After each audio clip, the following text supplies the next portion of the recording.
प्रभो नमः शिवाय महारुद्राय धवलेश्वराय वालालिंग महाप्रभु दीपं यदि परम ब्रह्म दीपं यदि जनार्दनः दीपाहरतु मे पापो पूजा दीप नमस्तुते धवलेश्वराय वालालिंग महाप्रभु संसार सुखी रखंतु।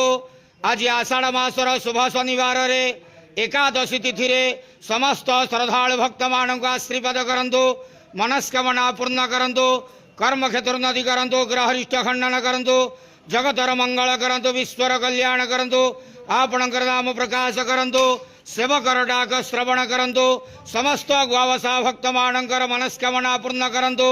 जो जो भक्त माने आपणक पाखरे मानसिक रखिजंती तांक मानसिक पूर्ण करंतु। प्रभो धवलेश्वराय वालालिंगाय नमो नमः। संसार सुखी रखंतु, आनंद केवार हरि बोलो।